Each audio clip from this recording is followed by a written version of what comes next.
여러분, 어느 분야에서 세상을 깜짝 놀라게 하는 큰 일을 이룬 사람들을 보면 공통점이 하나 있습니다. 그게 뭐냐?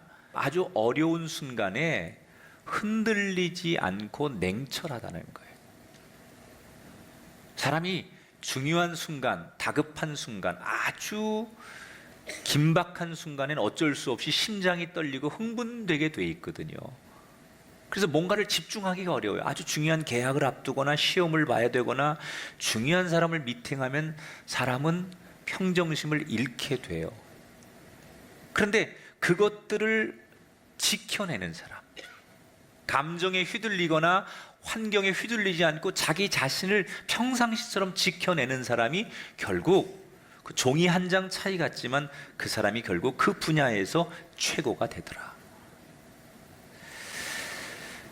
누가 저에게 물었습니다. 목사님, 목회가 쉬워요, 어려워요?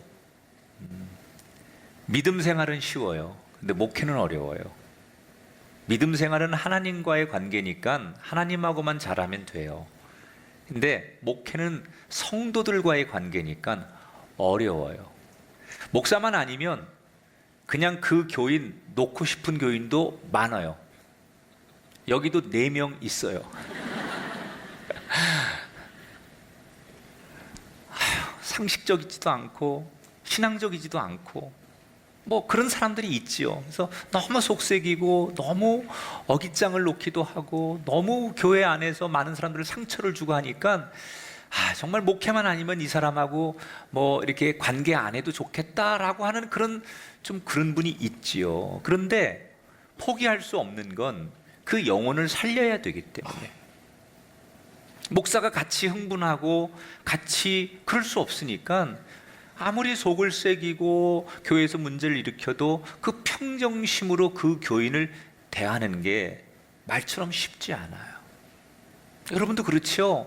중요한 순간에 자기 자신을 어떻게 지킬 것이냐. 오늘 우리가 만나는 성경의 인물이 바로 그런 무너지지 않는 멘탈을 우리에게 보여주는 대표적인 사람이에요. 다윗인데요. 다윗은 베들레헴의 유지였던 2세의 막내 아들로 태어납니다. 자기 위로 형이 7명이 있었어요. 그런데 부모가 봤을 때는 이 막내 아들이 이쁘기는 하지만 그렇게 기대를 받지 못했던 것 같아요. 왜냐하면 형들이 워낙 출중하고 인물도 좋고 재능이 있으니까 이 막내 아들에게는 그 목축업을 맡깁니다. 다른 형들에게 안 맡기고. 근데 우리가 생각할 때 목자 그러면 되게 낭만적이잖아요. 근데 사실은 목자들이 여러 직업군 가운데 별로 각광받지 못하고 천대받는 직업 중에 하나입니다. 그러니까 부모가 이 다윗에게 그걸 맡겼다는 것은 다른 형 아들들이 아닌 다윗에게 맡겼다는 것은 그렇게 다른 면으로 기대하기가 좀 그랬다, 그렇게 봐야 돼요. 그런데 이 다윗은요, 자기가 인정받지 못함에도 최선을 다합니다. 그 자리에서 열심히 해요. 그렇게 열심히 살아가다가 어느 날 갑자기 사무엘 선지자가 찾아와가지고 자기 머리에 기름을 붓고 하나님이 너를 왕으로 세우신다, 이렇게 임명을 받습니다. 그때부터 다윗의 인생은 자기가 원하든 원치 않든 완전히 달라지게 돼요.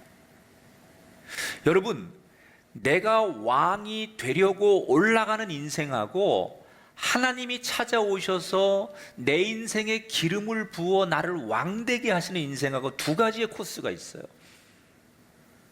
다윗은 내가 왕 되려고 내가 올라가는 인생이 아니라 하나님께서 찾아오셔서 너를 왕으로 쓰리라고 기름을 부어 주었어요. 신앙의 인생은, 하나님이 축복하는 인생은 후자가 돼야 돼요. 여러분이 잘 살아보려고, 여러분이 성공해 보려고, 여러분이 좋은 사람 만나보려고 그렇게 애쓰고 올라가는 인생이 아니라 하나님이 내게 찾아오셔서 내가 너를 형통하게 하리라, 내가 너를 들었으리라, 내가 너를 존귀하게 하리라, 내가 너를 내가 있는 자리에서 왕같이 사용하리라. 이것이 여러분의 인생의 복이 되기를 주 이름으로 축원합니다. 그리고는 여러분 잘 아시는 대로 골리앗을 무너뜨리는 전쟁 영웅이 되고 그는 왕의 사위가 되어서 말 그대로 승승장구를 합니다. 이제는 다윗의 인생에 부모가 기대하지 않았던 어릴 적의 인생이 아니라 누가 봐도 형통할 일만 남았다고 생각이 됩니다. 그런데 그의 인생에 자기의 의사와 상관없는 추락의 인생길이 시작이 되죠. 자긴 잘못한 게 없어요. 그런데 자기를 시기하는 사람을 하나 만나요. 그게 누구냐? 사울 왕이에요.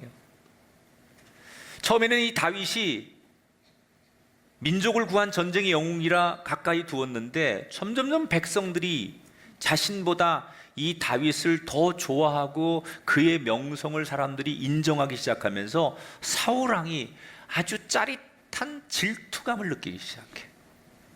그리고 이 질투가 사라지지 않으면서 점점점 그 안에서 자라니까 분노가 되고 이 분노는 급기야 다윗을 죽이려고 합니다.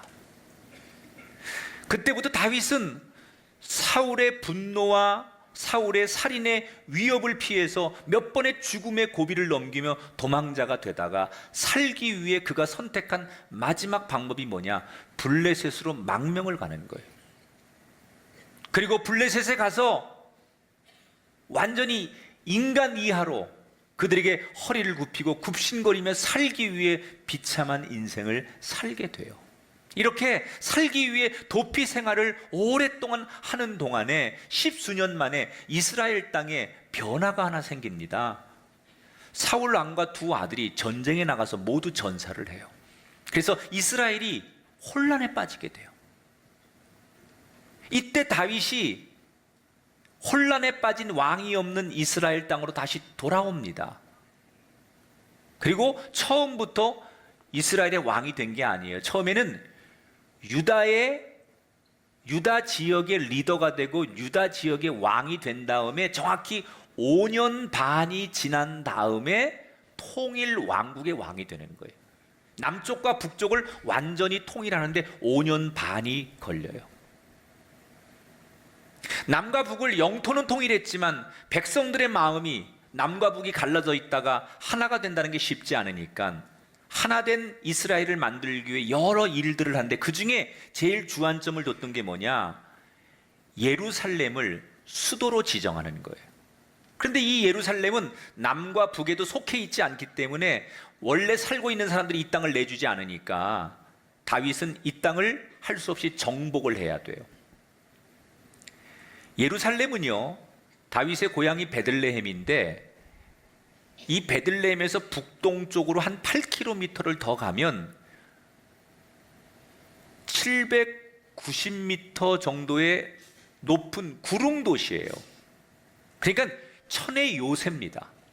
다른 데는 다 평지인데 예루살렘만 이렇게 790m 위의 도시로 형성이 되어 있기 때문에 전쟁으로 볼 때는 굉장한 천의 요새고 여기는 위치적으로 보면 교통의 요지예요. 그래서 이스라엘을 하나 되게 통합하는데 새로운 수도를 지정하는데 예루살렘만한 곳이 없다고 생각해서 예루살렘을 선택하죠. 그리고 우여곡절 끝에 어렵게 예루살렘을 정복하고 예루살렘을 수도로 선포하게 돼요.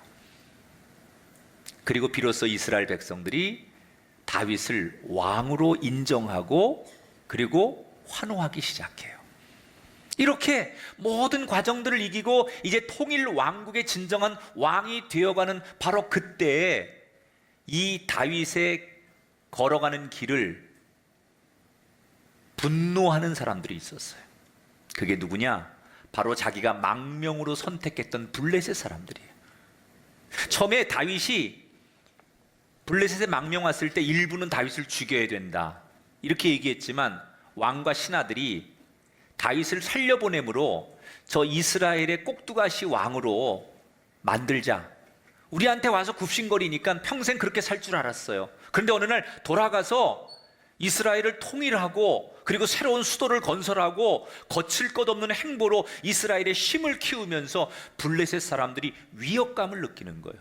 우리가 알던 다윗이 아니에요. 그 옛날 우리한테 와서 살려달라고 굽신거리던 다윗이 아니라 언제부턴가 힘이 생기고 우리의 말과 통제를 벗어나서 굉장한 다윗이 된 걸 보면서 이 블레셋 사람들이 저 다윗을 더 두었다가는 우리에게도 위협적인 존재가 되겠다.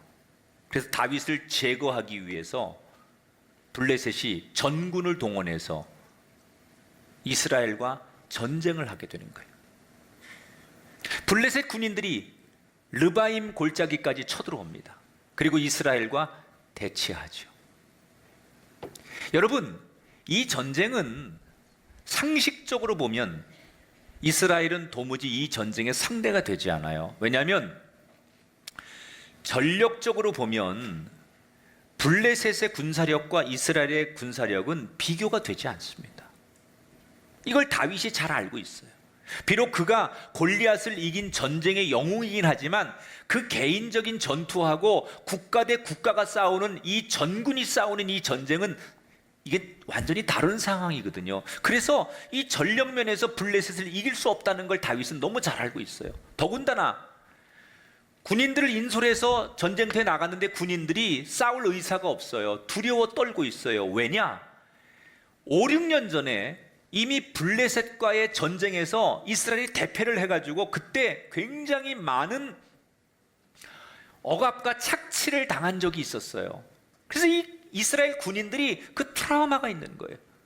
저 블레셋과 5, 6년 전에 전쟁해가지고 우리가 대패를 하고 그때 약탈을 당하고 이런 기억들이 고스란히 아직도 있는데 그들과 또 싸워야 된다고 생각하니까 전쟁을 하기도 전에 이스라엘 백성들이 두려워하는 거예요. 그러니까 의욕을 완전히 잃어버린 거예요. 여러분, 다윗은 어떻게 해야 될까요? 안과 밖에 길이 없는 상황을 만나는 거예요. 이 상황을 다윗은 어떻게 이겨낼까? 자, 두 가지를 볼 건데요. 우선 첫 번째 5장 19절 말씀을 같이 읽어볼게요. 다윗이 여호와께 여쭈어 이르되 내가 블레셋 사람에게로 올라가리까 하니 여호와께서 말씀하시되 올라가라. 내가 블레셋 사람을 내 손에 넘기리라. 자, 따라합시다. 여호와께 여짜워 이르되.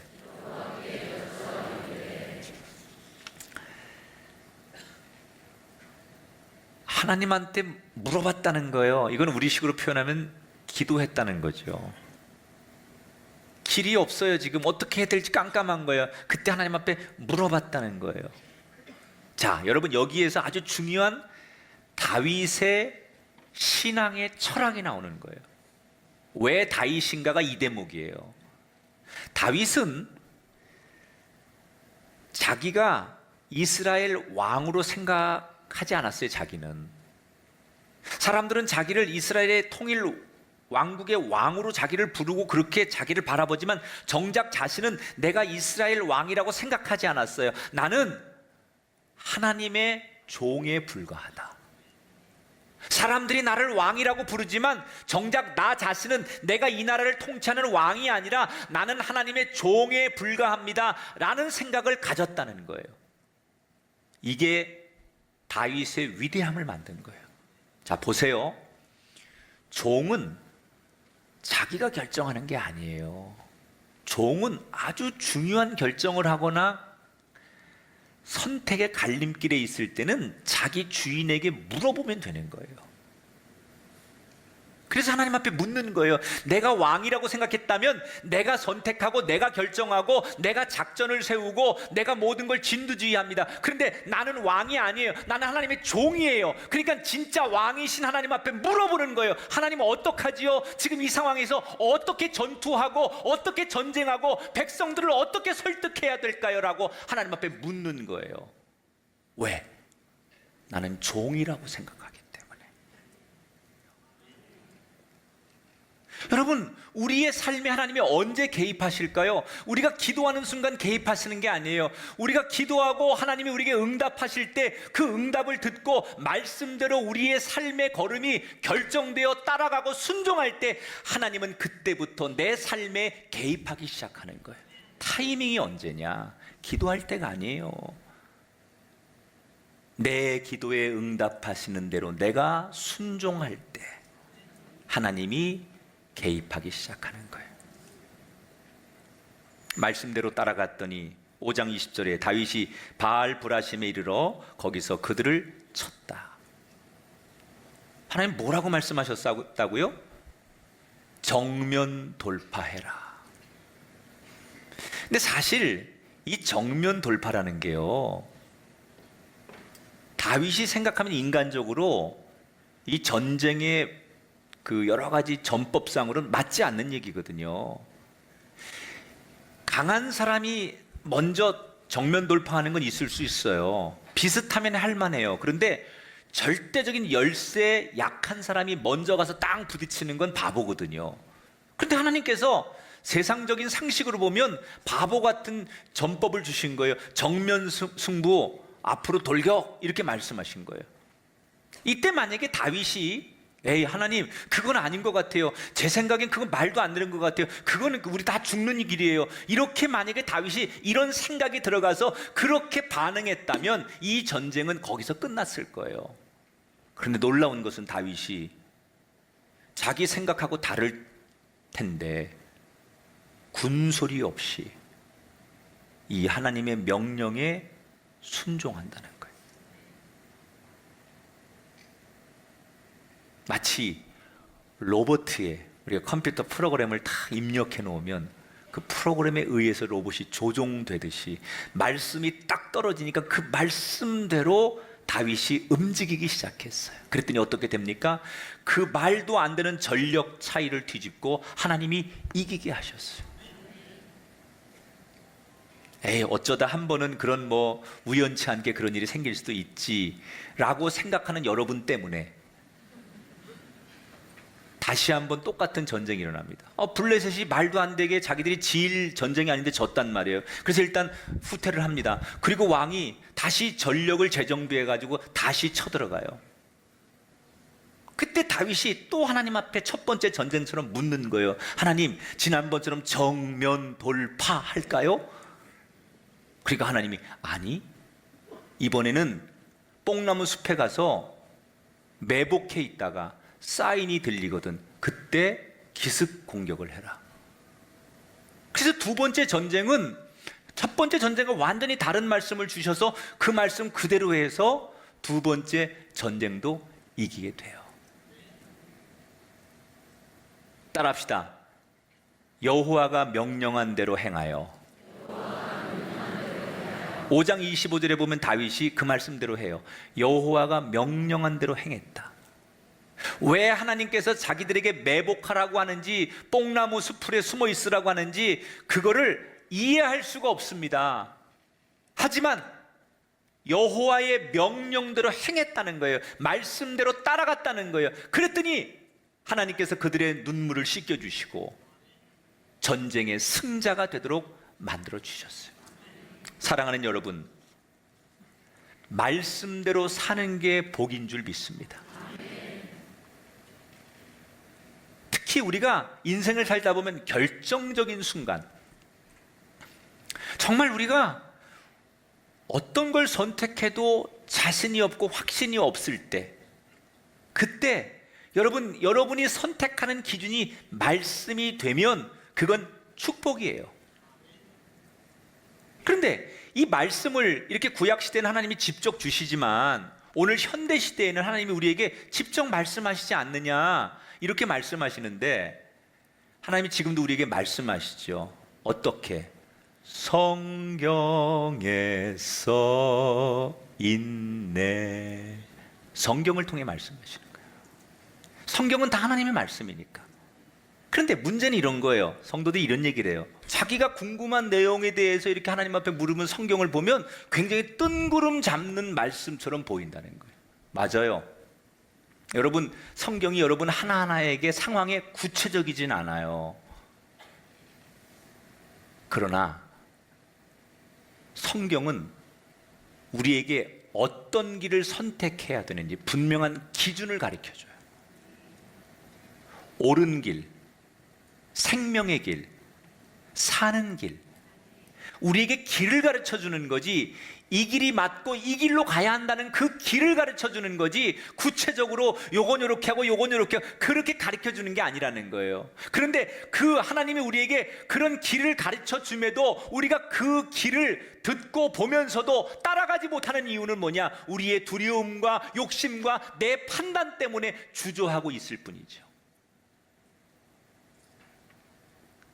혹시 여러분 인생에 아주 중요한 문제 앞에 기로에 서 있는 분이 계시다면, 앞으로 살아가면서 그런 문제를 만난다면 오늘 말씀을 기억하십시오. 결정적인 순간에는 말씀을 따라가시기 바랍니다.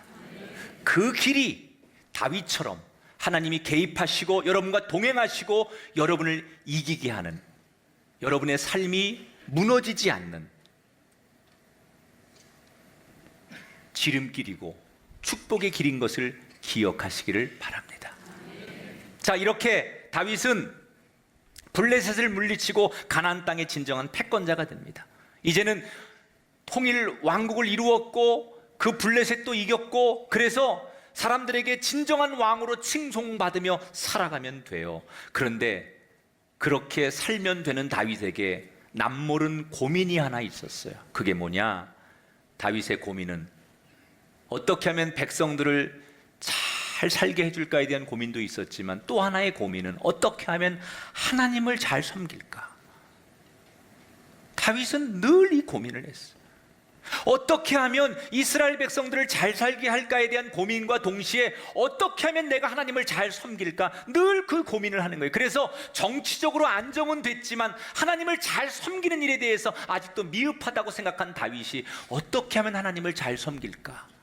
그 고민을 하다가 때마침 지금까지 방치되어 있는 법궤가 생각나기 시작했어요. 하나님의 법궤를 이 예루살렘으로 모셔와야 되겠다. 여러분, 다윗 대단한 사람입니다. 이 법궤 하나를 모셔오는데 어떻게 하느냐? 국력을 총동원 합니다. 그리고 3만 명을 뽑습니다. 우리가 이번에 생명 걷기 대회 할 때 3만 명, 다윗이 법궤를 모셔올 때 3만 명, 쌤이야. 3만 명, 뭐 거기에는 오케스트라, 춤추는 사람, 뭐 깃발 드는 사람, 그리고 뭐 사람들을 환호하게 만드는 사람, 뭐 경비하는 사람, 이렇게 3만 명을 거느리고 이 법궤를 모셔오는 거예요. 어떻게 준비를 하느냐? 새 수레를 만들어요. 제작해요. 거기 튼튼한 소가 이 수레를 끌게 하고, 아비나답의 아들인 우사와 아효가 이 소와 수레를 끌고 3만 명의 행렬과 함께 예루살렘으로 법궤를 모셔오는 이 퍼포먼스를 진행하는 거예요. 인간적으로 최선을 다하는 거예요. 그 어디서도 볼 수 없는 하나님의 법궤를 모셔오는 이 장렬한 것들을 누구도 하지 못하는 다윗이 해내는 거예요. 그 정성이 대단하죠. 여러분, 제가 처음 목회를 할 때만 해도요, 지금은 그렇게 많이들 안 하는 것 같은데, 제가 처음 목회할 때만 해도 매주 이렇게 헌금을 보면요, 헌금이 어떤 분은 항상 신권이야. 이게 어떤 거냐면, 하나님 앞에 드리는 헌금은, 11조나 이런 헌금은 내가 쓰는 돈에서 할 수 없다. 똑같은 액수라도 반드시 은행에 가서 신권으로 바꾸는 거예요. 아니면 어떤 분들은, 우리 부모 세대들은 그걸 다리미로 다려. 그래서 빳빳하고 새 돈이 되게 만들어가지고 하나님 앞에 드릴 때 기왕이면 이 모양이라도 아주 새 것처럼 드리고 싶은 그 마음, 그건 뭐예요? 그건 정성이지요. 하나님 앞에 그런 마음으로 자신을 드리고 싶은 거예요. 다윗이 그런 심정이었어요. 이 법궤를 모셔오는데 누가 쓰던 수레에다가 싣고 오는 게 아니라 아주 새 수레를 제작해가지고 거기에다가 좋은 것들이 동원돼서 이 법궤를 모셔오고 싶었다는 거예요. 그래서 이 법궤가 잘 옵니다, 예루살렘으로. 그런데 오는 도중에 무슨 일이 생기냐? 이 다윗이 자기 입장에서는 지금 최선을 다하고 정말 누구도 할 수 없는 모든 걸 다 동원했지만, 자기의 최선이라고 하는 이곳 속에 함정이 하나 있습니다. 그게 뭐냐? 하나님 말씀을 등한시한다는 거예요. 여러분, 인간의 최선이 항상 답은 아니에요. 율법에 보면, 민수기 4장에 보면 이 법궤를 옮길 때는 아무나, 이건 아주 신성한 거기 때문에 아무나 이 법궤를 옮기면 안 돼. 그래서 신성한 법궤를 옮길 때는 선택받은 레위인이 직접 메고서 옮겨라, 이렇게 규정이 나와 있어요. 그런데 다윗은 이 말씀대로 안 하고 이 법궤를 레위인이 메는 것도 아니고 일반인에게 맡긴 데다가 수레에다 이걸 갖다 실었어요. 왜 그렇게 했을까요? 율법을 몰라서가 아니에요. 너무 잘해보려고, 그리고 일이 너무 순조롭게 잘 되니까, 형통하니까. 그러니까 율법을 확인하지 않고 자기의 생각, 자기의 방식이 들어가기 시작한 거예요. 여러분, 이런 말 있잖아요. 뭐로 가도 서울만 가면 된다. 잘하려고 하는 거다. 하나님 앞에 더 좋은 것을 드리려고 하는 거다. 근데 인간의 최선이, 우리의 노력이, 우리의 인간의 모든 아이디어가 때로 우를 범하는 게 뭐냐? 하나님 말씀을 거스르면 인간이 아무리 동원되고 아무리 최선을 다해도 그건 행사에 불과한 거예요. 하나님의 일은 하나님의 방식대로 해야 돼요. 그런데 지금 이 다윗이 하나님의 일을 하나님의 방식이 아닌 자기의 방식으로 하는 거예요. 이게 더 합리적이고, 이게 더 효과적이고, 이게 더 하나님을 위한 길이고, 이게 더 백성들에게 메시지를 줄 수 있다고 생각하는 거죠. 그러나 하나님은 그런 행사를 원하시는 게 아니에요. 하나님의 일은 하나님의 방법으로 일하기를 원하시는 거예요.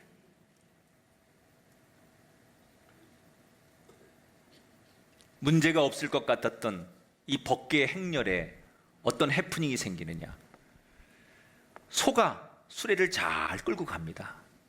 그러다가 한 타작마당에 이르러서 소가 들썩거립니다. 이 들썩거림은 사실 소가 무슨 완전히 난동을 부린다 이런 뜻은 아니고요. 그냥 평범하게 이 소가 몸부림을 치는 거예요. 여러분, 소 이렇게 키워보시면 알겠지만 가끔 이렇게 고개도 젓고 몸도 흔들고 뒷다리도 이렇게 한번 들어보고 소가 그러잖아요. 이게 몸부림이죠. 그런데 일상적인 소의 몸부림을 뒤에서 법궤를 이렇게 운행하는 책임자였던 우사는 혹시 소가 저렇게 몸부림치다가 뒤에 수레에 실려있는 법궤가 떨어질지 모른다는 그런 걱정과 두려움 때문에 자기도 모르게 본능적으로 소가 움직일 때 그냥 이 법궤가 떨어지기도 전에 법궤를 지킨다는 명목 아래 법궤를 덥석 만지게 됩니다. 율법에 법궤를 함부로 만지면 죽는다라고 하나님 말씀에 나와 있는데 자기도 모르는 사이에 본능적으로 이 법궤에 손을 대는 순간 우사가 그 자리에서 죽게 돼요. 이 어처구니 없는 일이 벌어진 것을 3만 명이 다 본 거예요. 길거리에 나와서 백성들이 그 모습을 다 지켜본 거예요. 사람이 죽으니까 풍악과 환호성이 다 멈춰버리고 갑자기 분위기가 싸늘해졌습니다. 그리고 다윗이 너무 놀라고 시험에 들기 시작한 거예요. 자기는 하나님을 위해서 새로운 걸 준비하고 최선을 다하고 이렇게 국력을 총동원해서 하나님의 영광을 위해서 내가 할 수 있는 최선을 다했는데 하나님께서 내 마음도 받아주지 않고 이 3만 명과 백성들이 보는 앞에서 내 마음도 받아주지 않고 망신시켜 주신 이 하나님에 대한 섭섭함? 왜 내 최선과 내 노력을 받아주고 인정해주지 않는가에 대한 섭섭함. 그래서 다윗이 시험에 들어요. 그래서 법궤를 운행하던 행렬을 멈추고 그냥 중간에 가드 사람 오벳 에돔이라는 사람의 집에다가 임시로 네가 좀 맡고 있어라, 그리고 거기다 떠맡아 놓고 그냥 돌아와 버립니다. 그런데 이 오벳 에돔이라는 사람이 자기 스케줄상에 이 법궤를 중간에 보관할 계획이 전혀 없던 사람 아닙니까? 울며 겨자 먹기로 억지로 맡은 거예요. 왕이 화가 나니까, 시험이 드니까 야 이거 얘한테 맡겨, 그리고 여기다 맡겨놓고 간 거예요. 그러니까 오벳 에돔은 어쩔 수 없이 얼떨결에 이걸 지금 맡은 거예요. 그런데 성경에 뭐라고 나오느냐? 오벳 에돔의 집에 이 법궤가 3개월 동안 임시로 맡겨져 있을 때 오벳 에돔의 집에 큰 축복이 3개월 동안 일어나더라. 여러분, 하나님의 말씀이 억지로라도 깃들으면 그 인생, 그 가정이 복이 많은 거예요. 이 간증을 다윗이 들었어요. 3개월이 지나서. 억지로 맡긴 그 오벳 에돔이라고 하는 사람이 이 법궤를 맡았는데 하나님의 많은 은총과 축복을 받았다는 얘기를 들으면서 시간이 지나면서 이 다윗이 깨닫게 되는 거예요. 아하, 법궤는 축복인데 내가 내 열심과 내가 누구한테 사람들에게 보여주려고 내 힘을 과시하려고 내 생각을 너무 많이 넣느라고 하나님의 율법을 내가 등한시했구나라는 것을 깨달으면서 회개하지요. 그래서 많은 신하들을 불러놓고 법궤를 다시 모셔오기 전에 율법을 연구해라. 율법에 나와 있는 대로 해라 이제는. 그래서 율법을 연구하고 다시 율법대로 오벳 에돔의 집에 있던 이 법궤를 3개월 만에 예루살렘에 다시 옮기는 거예요. 그렇게 어려움을 주었던 법궤가 감사와 속죄제를 지내는 동안에 예루살렘으로 잘 도착해서 그들이 풍악을 울리며 기뻐하는 것으로 오늘의 성경의 이야기가 끝이 나요. 결국 해피엔딩으로 오늘 성경의 이야기가 끝이 나지만 이 과정은 참 힘들었어요. 사람이 죽고 중간에 여러 가지 우여곡절 끝에 예루살렘으로 오게 되잖아요. 왜 중간에 이 다윗이 어려움을 당하는 겁니까? 이유는 하나예요. 순조로울 때, 일이 너무 잘 될 때 말씀을 확인하지 않는 거예요. 사람이 어려워서도 말씀을 확인하지 않지만요, 거꾸로 너무 잘 될 때, 너무 형통할 때, 너무 아무 문제 없을 때 그때 사람들이 방심하거든요. 그런데 정말 우리가 요동하지 않는 평정심을 잃지 않는 사람이 되려면 잘 될 때도 말씀의 거울 앞에 내가 잘하고 있는지, 내가 지금 잘 되고 있지만 이게 맞는 건지 늘 말씀의 거울 앞에 자신을 비추어서 그 말씀을 벗어나지 않는 것, 그것이 요동하지 않는 삶이에요. 돌다리도 두들겨 보고 건너라는 속담이 있듯이 잘 된다고 확신할 때 다시 한번 확인하고 조심하는 그런 인생의 지혜가 이 다윗을 통해 우리에게 전달되게 되기를 축복합니다. 고린도전서에 보면 선줄로 생각한 자는 넘어질까 조심하라고 그랬어요. 정말 어려울 때 말씀을 따라가셔야 돼요. 너무 잘 될 때도 말씀의 거울 앞에 나를 비춰봐야 돼요.